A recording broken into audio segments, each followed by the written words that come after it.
Úr Jézus és a tanítványai átéltek különböző természet fölötti dolgokat, plusz a tanítást is. És akkor hogy létezik ez, hogy elvesztődött, vagy elhívult? Tehát ez sokat veszített az emberiség 2000 éve. Már csak mi is, hogyha fiatalon megértettem volna ezeket a dolgokat, akkor már másképpen... Nem szép volna. Tehát ez volna a kérdés, hogy volt lehetséges, hogy elvesztődjön. Ezek a megtapasztalások a tanítványok és az Úr Jézus kapcsolatában, vagy az akkori események.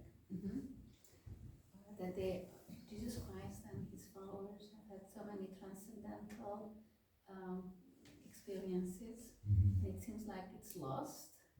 How is it possible that why we don't experience the same things that we did experience? I think we can. Szerintem nem veszett el, szerintem lehetséges, hogy megtapasztaljuk. But I also think that we have changed the way we use language.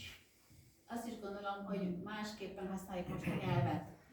They weren't as bothered about facts as we are. Őket annyira nem is izgatták a tények, mint ahogy minket érdekelnek a tények. We think something is true because it's factual. Azt gondoljuk, hogy az az igaz, hogyha valami egy tény, akkor az igaz. They knew that the greatest truths could only be contained in poetry.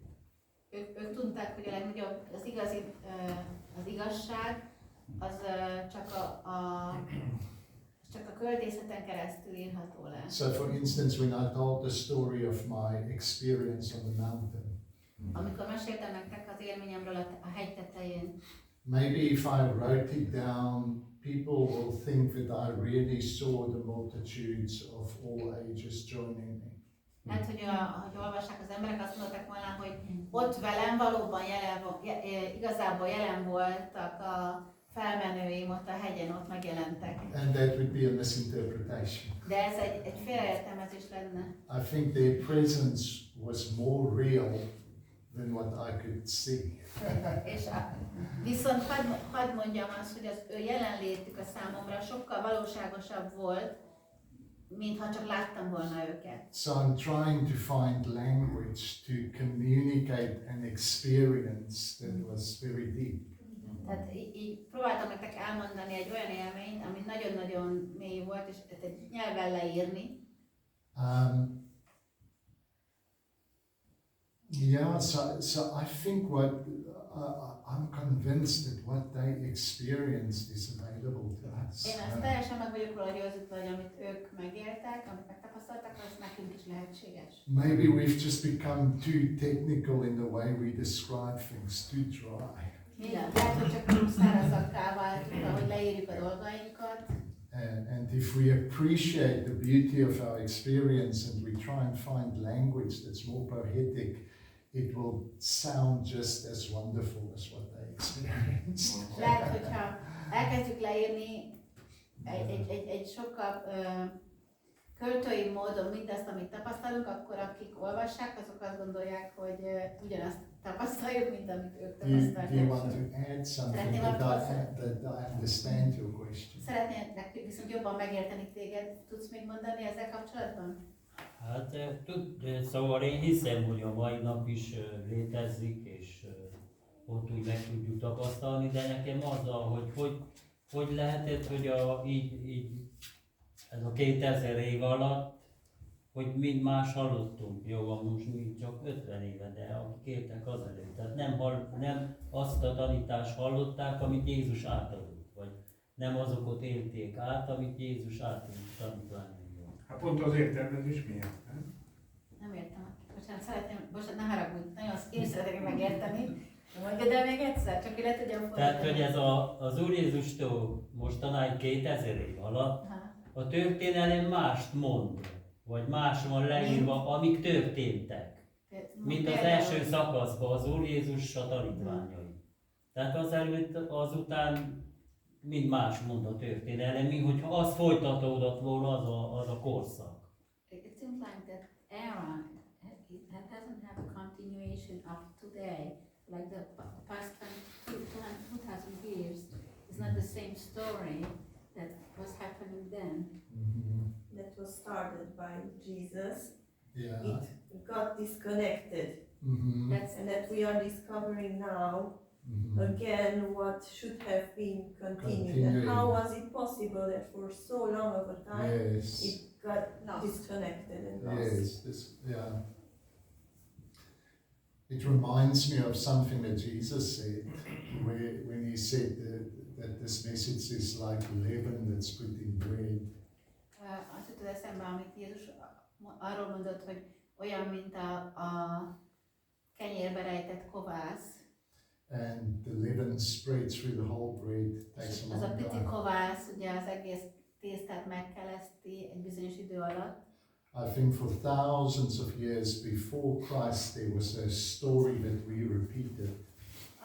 Én úgy látom, hogy mielőtt Krisztus megjelent, előtte volt egy olyan mesélés, történetmesélés, amit magunknak meséltünk, amit így That shaped human consciousness. és ez nagyon nagy hatással volt arra, ahogy az emberek felfogták a világot. Very simply, it was a story about angry gods, guilty parties, and the innocent community. És hogyha nagyon leegyszerűsítem a történetet, ez az volt, hogy vannak haragvó istenek, vagy egy haragvó isten, van egy közösség, amely ártatlan, és vannak az ellenségek, vagy ugye a bűnösök, vagy valaki, aki a bűnös, akit lehet, aki a bajt okozta nekünk. So all over the world, people invented gods to justify their violence. És tehát, hogy az emberiség Krisztus előtt egy csomó Istent feltalált magának ahhoz, hogy igazolja azt, hogy mi emberek miért bánunk egymással ilyen, tehát miért vagyunk ilyen erőszakosak. That story is still being told. És ez a típusú történet egyébként ma is mondjuk magunknak, meséljük magunknak. But I think there was a seed planted in human consciousness in Christ. De Jézussal egy másik mag is belekerült az emberiségnek a tudatállapotába. That made this simple suggestion. Ami csak tett egy javaslatot tulajdonképpen. Your victim might be innocent. Lehet, hogy a te áldozatod ártatlan. That God does not justify your violence, but suffers it. És Isten az nem egyetért a te erőszakoddal, hanem elszenvedi az emberek erőszakát. I think that is one of the most powerful essences of the message of Christ. Szerintem a Jézusi üzenetnek ebben van a legnagyobb ereje. And that is still busy changing the way humans think. És még csak elkezdte megváltoztatni azt, ahogy az emberek gondolkodnak. Még mind a mai napig változtatgatja. It's not been completely successful everywhere. Nincs még készen, és nem volt teljesen, nem jutott még successful.